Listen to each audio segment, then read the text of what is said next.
In the last chapter, we worked on chord tones and approach tones from a half step below those chord tones. And this next chapter is sort of a logical extension of that. So we're going to be talking about, in this case, approach tones from above those chord tones, still a half step away in this case. So let's hear the example. A 1, a 2, a 1, 2, 3, 4.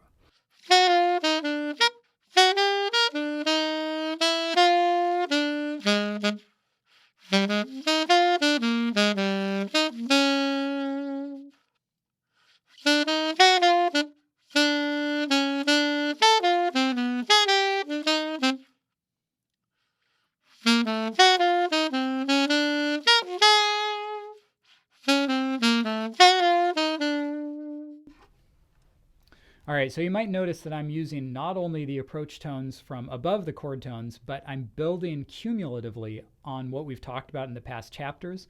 So I'm also using approach tones from below those chord tones, and then, of course, the chord tones themselves. This technique, the approach tones, sometimes result in sort of a delayed resolution, meaning we're on a chord, like a B flat 7, and we have that approach tone for a second, and then it goes up to that chord tone, giving us a sense of the fact that we haven't quite resolved until we actually get to that chord tone. That's okay. That's a great thing in jazz phrasing. Sort of like I described in an earlier video, sometimes we anticipate, or in this case, delay those resolutions. And as long as we're not stretching it too far, it tends to still sound pretty consonant. The most important thing is that we have the resolution, because that's what our ear is really searching for. I have another example to play, and in this case, I'm going to be playing what's called an enclosure. So an enclosure is basically two different approach tones coming from different sides of the note. So for example, if we had a B flat 7 chord, we have our B flat, which is our chord tone that we might be going towards, and we might approach it from the B above it, and then the A below it, and then the B flat. So something like this. All right, and there are so many different types of enclosures. What I just played would be half step above, half step below, and of course I was going to the root of the chord, but we could do half step below to half step above, and we could do things called double chromatics, which I'll explain a little bit later. And of course you can do them to any degree of the chord. So they're the same idea as approach tones. In other words, we're taking these sort of chromatic notes or non-chord tones, and we're using them to get to the chord tones that we really want to be focusing on in our lines. So these are some enclosures, and here's the example.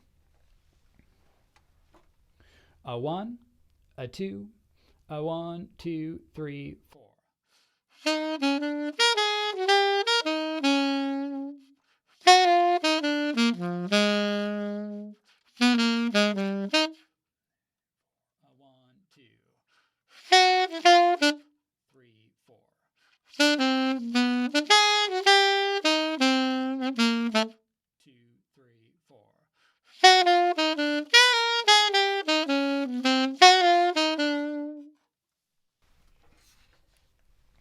All right, so now we have these approach tones from a half step below the chord tone from the last chapter.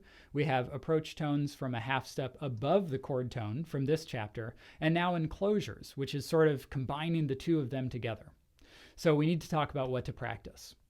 So just like in the previous chapter, I suggest that you practice these ideas first without actually improvising, just playing the concepts themselves. So, for example, go through the chord changes and play only half steps above the chord tones down to the chord tones themselves. Practice it on the roots, thirds, fifths, and sevenths, and make sure that you really have the conceptual understanding of what's going on and the ability to execute it on your instrument. Also, try that with the enclosures. So I could, for example, practice enclosures from a half step above and then below each chord tone. And I could do something like this. A 2, a 1, 2, 3.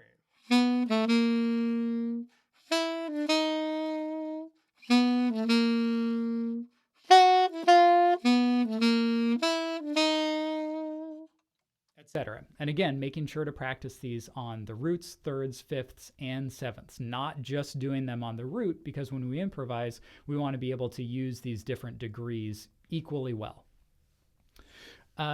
The next thing to do is to practice using these devices when you're actually improvising. So same advice as the chapter before. Use space when you do this so that you have time to think. Introduce it slowly so that you're not trying to do it on every single chord tone that you play on every single chord. That's probably going to be too much to think about at the beginning. And then, of course, try this on a different set of chord changes besides the blues, because you don't want to be limited to only doing this on the blues in one key. This should be a concept that you can use in any of your solos on any song that you're playing.